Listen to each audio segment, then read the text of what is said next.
नबी अलैहिस्सलातु वस्सलाम की हदीस है। आप अलैहिस्सलाम ने फरमाया कि रासुल अम्रिल इस्लाम व आमूदुहुस सलात व ज़िरवतु सनामिही अल जिहाद। असल जो चीज़ है वो है इस्लाम। रासुल अम्र जो मामले की असल है वो इस्लाम है। इस्लाम के बग़ैर कोई अमल काबिल कबूल नहीं है। इस्लाम अल्लाह की तौहीद, अल्लाह के नबी अलैहिस्सलाम की रसालत और बाकी जो अरकान खमसा बुनियल इस्लाम अला खम्स, तो उनमें नमाज और इसी तरह ज़कात और रमज़ान के रोज़े, हज, तो ये चीज़ें जो है ये अरकान इस्लाम है।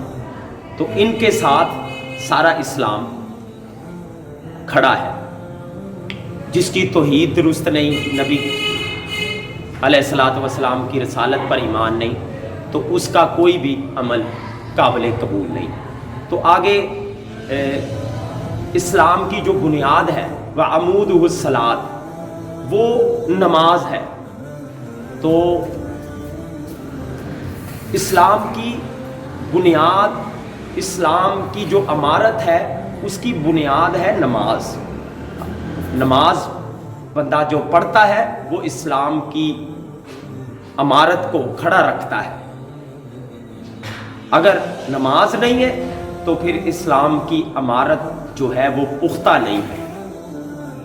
और उसके बाद नबी अलैहिस्सलाम ने फरमाया कि इस्लाम को जो गालब करने वाली चीज़ है, इस्लाम को ऊंचा करने वाली जो चीज़ है वो जिहाद है। तो जिहाद से इस्लाम को गलबा मिलता है, तौहीद ऊंची होती है, रिसालत को बुलंदियां मिलती हैं। अगर जिहाद नहीं है, अल्लाह के रास्ते के अंदर कुर्बानी देने का जज्बा नहीं है, तो फिर तौहीद वाले, नमाज़ों वाले, रोज़ों और हज्जों और ज़कातों वाले वो गलबा और इज़्ज़त जो है वो नहीं हासिल कर सकते। तो आज यही वजह है कि अब जो हालात है, पाकिस्तान ने जिहाद के अलम को बुलंद किया, थोड़ा सा इस हुक्म पर अमल करके दिखाया तो पाकिस्तान को वो मुकाम और इज़्ज़त मिली जो कि शायद दुनिया में पहले कभी नहीं थी। हालांकि तौहीद परस्त भी थे, अहले सुन्नत भी थे, नमाजी भी थे, हाजी भी थे और सदका खैरात करने वाले भी थे। तो नबी अलैहिस्सलातु वस्सलाम ने भी हमें ये रास्ता दिखाया है, जिहाद वाला रास्ता। अगर जिहाद के बगैर इस्लाम गालिब हो सकता और रिसालत का पैगाम हर बंदे तक जो है वो पहुंचाया जा सकता, तो जिहाद के बगैर अगर ये हो सकता तो नबी अलैहिस्सलातु वस्सलाम से अल्लाह जिहाद का काम न लेता। जबकि आप अलैहिस्सलातु वस्सलाम जो है वो आपकी ज़िंदगी के अंदर अल्लाह ताला ने बहुत सारे मार के जो है वो कुफर और हक के जो है वो बपा करवाए। और आपकी जो सीरत है उससे यही पता चलता है कि जिहाद के बगैर गलबा नहीं है, इज़्ज़त नहीं है, ताकत, शान और शौकत और मुकाम नहीं है, खिलाफत वाला मामला नहीं है।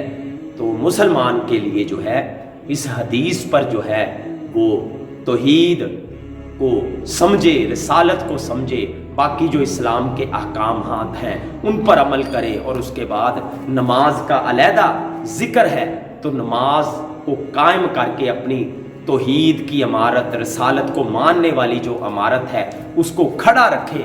नमाज के बगैर उसकी ये अमारत जो है वो मजबूत नहीं है। और अगर वो चाहता है कि मेरे रब की तौहीद पूरी दुनिया पर गालिब आए, मेरे नबी की रिसालत का झंडा पूरी दुनिया में जो है वो लहरा जाए, तो फिर उसको जो है वो तौहीद और रिसालत वाली तलवार लेकर जो है वो जिहाद के लिए हर मुमकिन आखिरी जो कोशिश होती है उसको जिहाद कहते हैं। जिहाद जुहद से है, कोशिश یعنی کہ آخری کوشش جان تک بھی بندہ اسلام کے غلبے کے لیے جو ہے وہ لڑا دے۔